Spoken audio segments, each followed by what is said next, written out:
The British monarchy has always been an institution built on continuity, tradition, and careful management of both public image and internal family dynamics. Over the past 1,000 years, it has survived wars, betrayals, scandals, and periods of decline, proving remarkably resilient against forces that destroyed other dynasties. But in 2026, a unique and highly consequential shift is occurring within the walls of Buckingham Palace, one that carries no real precedent in modern history. This is not about abdication, public protest, or constitutional crisis. It is about a deliberate, strategic transfer of authority from a reigning king to his heir, designed to secure the survival and credibility of the monarchy itself. King Charles III, who ascended the throne in 2022 at the age of 73, the oldest person to ever do so in British history, is now stepping back in significant ways. He is delegating meaningful authority to his son, Prince William, who is moving from the role of heir apparent to the effective leader of the monarchy. This transition is being conducted quietly, but with decisive clarity, and it has exposed a new and unexpected source of tension within the royal family, Queen Camilla, the king's wife and consort. While her influence over the institution has historically been secure, the urgency of current circumstances has created a conflict between personal loyalty and institutional necessity, reshaping the internal dynamics of Buckingham Palace in unprecedented ways. The catalyst for this accelerated shift in power can be traced directly to a crisis that erupted on February 19, 2026, when Prince Andrew, Duke of York, the son of the late Queen Elizabeth II, was arrested under charges of allegedly sharing confidential government documents with individuals linked to the Jeffrey Epstein network. This was a scandal of the highest order, connecting a senior member of the royal family to one of the most globally scrutinized criminal cases of the 21st century. The arrest sent shockwaves through Westminster, the media, and the international public, causing immediate panic within the palace. Traditional crisis management structures faltered. Most senior royal aides and administrators were paralyzed by the suddenness and severity of the situation, unsure how to act without exacerbating the fallout. Prince William, however, was not frozen. Having observed the trajectory of Andrew's previous scandals, including the disastrous BBC interview of 2019, William had spent years preparing for moments of crisis. His approach was neither opportunistic nor cynical, but deeply strategic. He understood the stakes for the monarchy in a way few others did, and he had been pressing, repeatedly, for more decisive action to protect the institution. The arrest crystallized his authority and provided a practical demonstration of why his earlier warnings had been accurate.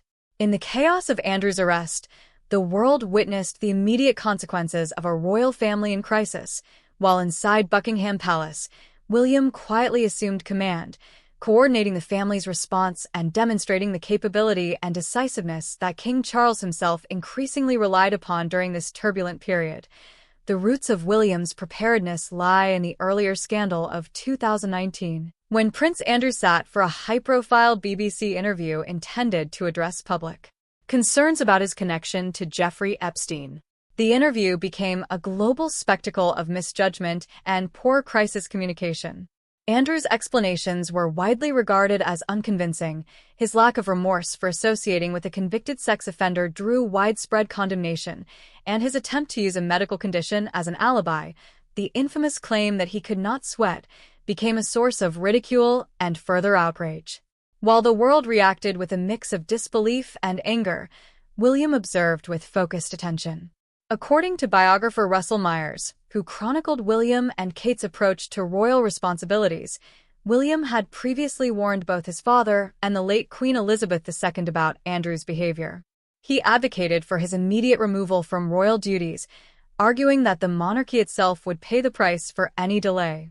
These warnings were largely ignored at the time, as both the Queen and King Charles were caught between familial loyalty and concern for the monarchy's reputation.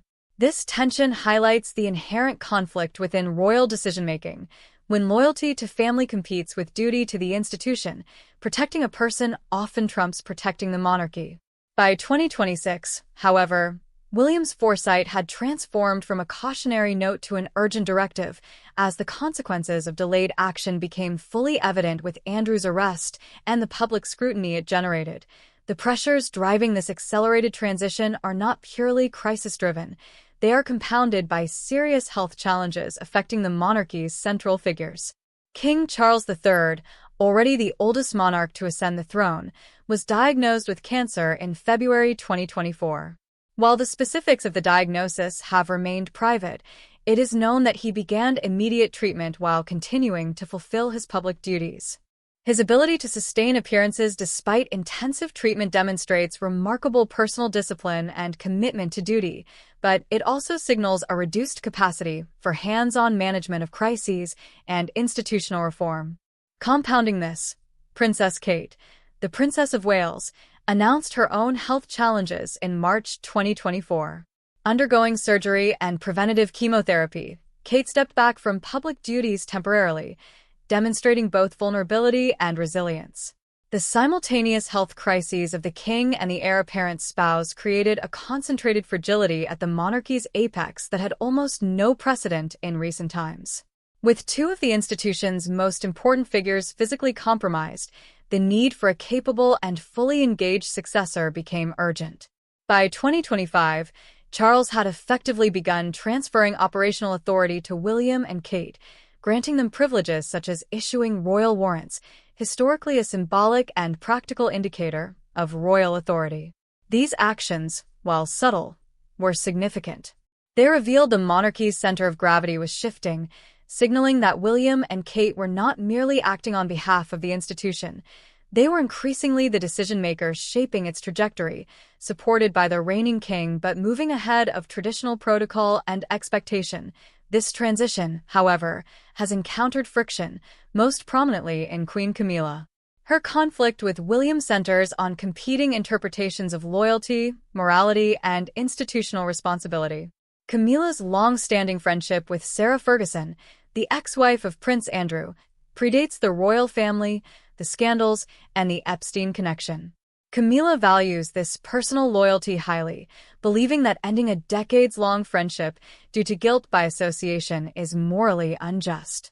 William, conversely, argues that in the context of the most severe scandal to hit the monarchy in decades, no personal relationship can override the institution's credibility and public trust. The disagreement reached its zenith in February 2026, when William reportedly issued Camilla an ultimatum: publicly distance herself from Ferguson or risk being sidelined in the emerging power structure. This scenario is extraordinary within the royal hierarchy. Heirs to the throne rarely, if ever, issue explicit ultimatums to sitting queen consorts. That Charles III has empowered William to act decisively in matters related to Andrew's scandal signals a profound shift in authority, formally endorsing the heir's corporate style, zero-tolerance approach to scandal management over traditional familial deference. The palace has become a visible arena for the generational transition in leadership, with William and Kate actively steering the institution through crises, while Camilla struggles to reconcile personal loyalties with public expectations and the strategic imperatives of the monarchy's future. Prince William's approach to leadership reflects a deliberate, long-term strategy aimed at ensuring the monarchy's relevance in the 21st century. Unlike his father, who has often been characterized by careful, traditionalist stewardship and slow reform, William has embraced a more dynamic, responsive vision. He has consistently emphasized transparency, accountability, and the importance of public trust, principles more commonly associated with corporate governance than hereditary monarchy. This approach is rooted in his understanding of modern media dynamics and the increasingly skeptical attitudes of younger generations toward inherited privilege. While previous scandals, such as Andrew's BBC interview, demonstrated the dangers of opacity, William has worked systematically to create a shielded transparency model where the royal family's operations are visible enough to earn public trust, but structured carefully to protect private affairs. This model involves direct engagement with the media, clear messaging around contentious issues, and swift action when standards of public ethics are violated. It represents a fundamental shift from the monarchy's traditional approach, which often relied on discretion, minimal comment, and avoidance of controversy. William's vision is not merely reactive. It anticipates future crises and preempts them, ensuring that the monarchy remains both relevant and resilient even in moments of intense scrutiny. Under this philosophy, personal loyalty is secondary to institutional preservation, a principle that has guided decisions related to Andrew's arrest, the handling of Camilla's concerns, and the public communication strategy around health crises affecting Charles and Kate. By projecting competence, accountability, and moral clarity, William is redefining what it means to lead the monarchy in an era when public perception is inseparable from institutional legitimacy. This vision extends into the structural modernization of Buckingham Palace and the royal household. Historically, the monarchy has functioned with an extremely hierarchical, sometimes opaque bureaucracy, where power is concentrated in a small circle of senior aides and advisors. William and Kate have initiated a radical restructuring aimed at decentralizing authority, introducing formalized committees for decision-making, and creating direct reporting mechanisms that bypass traditional bottlenecks. These committees are composed not only of senior staff, but also of independent advisors with expertise in governance, crisis management, and public relations. This marks a departure from the traditional reliance on lifelong court insiders and familial advisors, signaling a shift toward a meritocratic, function-driven administration. The introduction of formal accountability measures, including performance audits, public reporting of royal engagements, and stricter oversight of financial expenditures, has fundamentally altered the operational culture of the monarchy. While these changes are technically subtle, their implications are profound. They not only prevent the recurrence of scandals like Andrew's, but also communicate to the public that the monarchy is proactively aligning itself with contemporary ethical and managerial standards. The adoption of these measures demonstrates William's commitment to a professionalized monarchy, one that blends centuries-old traditions with modern principles of leadership, transparency, and institutional stability. Public perception has been another crucial element shaping William and Kate's approach. The monarchy in Britain is unique in its dependence on both legal authority and public sentiment. Unlike elected institutions, it cannot rely on formal votes to sustain its legitimacy. In recent decades, declining engagement, shifting social values, and recurring scandals have eroded public confidence, threatening to destabilize the institution. William has approached this challenge by emphasizing relatable, humanized communication. From engaging with charities and frontline service organizations to making appearances that highlight personal values such as environmental stewardship, empathy, and dedication to social causes, William and Kate have cultivated an image of a modern royal family grounded in service rather than entitlement. Media training, careful management of social media, and direct community engagement have created a narrative in which the monarchy is seen as accountable, approachable, and actively contributing to public life. This public-facing strategy complements internal reforms by providing a visible demonstration of the monarchy's evolution, ensuring that institutional changes are not only implemented behind palace walls, but also validated in the court of public opinion. By combining structural reform with strategic public engagement, William is positioning himself as a credible, capable, and forward-looking leader, capable of managing both the complexities of royal tradition and the expectations of a global audience attuned to accountability and ethics. Kate's role in this vision has been equally significant, reflecting a partnership that balances influence, public image, and practical governance. As the Princess of Wales, she has become an active collaborator in policy, public engagements, and crisis management, leveraging her popularity and communication skills to amplify the monarchy's credibility. Her health challenges in 2024 initially limited her direct involvement, but her careful recovery and subsequent return to public life have reinforced the perception of resilience and dedication. Kate's engagement extends beyond ceremonial duties. She participates in strategic planning sessions, advises on messaging, and helps coordinate responses to both internal family matters and external controversies. This partnership with William is emblematic of a shift toward co-leadership, where authority is exercised collaboratively rather than concentrated in a single figurehead. By integrating Kate into the operational and symbolic center of the monarchy, William ensures that the institution benefits from multiple perspectives, enhanced empathy, and diversified leadership. Their combined approach, structured authority, transparent operations, and public engagement, has not only stabilized the monarchy in the wake of scandal, but has also set a blueprint for its future, demonstrating that the institution can evolve without abandoning its core traditions while responding effectively to contemporary societal expectations. That Camilla's role within the royal family has always been delicate, balancing her position as queen consort with public perception and personal relationships. Before William assumed effective control, Camilla had significant influence over Charles and his decisions, often guiding policy and personal matters with subtle authority. However, William's rise and the strategic consolidation of power within his branch of the family have gradually altered the balance.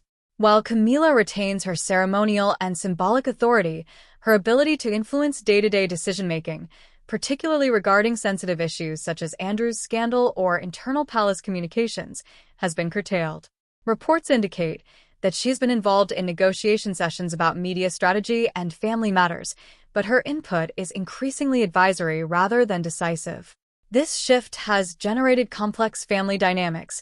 Charles must navigate between respecting his spouse's role and supporting his son's emerging leadership, while William must assert authority without appearing to undermine his father's or stepmother's dignity. The subtle tension between maintaining tradition, ensuring public trust, and managing family loyalty exemplifies the intricate interpersonal negotiations that define modern monarchy, where private relationships intersect with public responsibilities in unprecedented ways. Camilla's position is further complicated by public opinion. Unlike William and Kate, whose popularity has surged due to effective communication and social engagement, Camilla's image remains polarizing. Decades-old narratives, media portrayals, and lingering comparisons with Diana continue to influence public sentiment, creating challenges for her acceptance as a central figure in a modern monarchy. William's careful management of her public appearances, choice of projects, and role in ceremonial functions has helped mitigate potential friction. For example, her involvement in charitable work and selective participation in state events has been framed in a way that emphasizes contribution without overshadowing William and Kate's leadership. In practice, this creates a delicate equilibrium. Camilla remains visible enough to maintain institutional respect, but distant enough to prevent conflicts from appearing publicly. This balancing act requires constant negotiation, diplomacy, and awareness of both family and media dynamics, demonstrating that leadership within the monarchy is as much about perception management as it is about formal authority. The internal family recalibrations extend beyond Camilla to other members of the royal household, notably Prince Charles and Prince Harry. Charles, historically a central figure in royal decision-making, has shifted toward a more supportive, advisory role under William's operational leadership. While he retains formal powers and constitutional duties, many strategic decisions now pass through William's office, reflecting a generational transition and a recognition of public sentiment favoring the younger generation's approach. Harry's position, though more complicated due to his earlier departures and media conflicts, has also been influenced indirectly by this power shift. William's consolidation of control has created clearer boundaries, reducing ambiguity in roles and responsibilities. Family meetings, private consultations, and palace protocols have been restructured to ensure that operational authority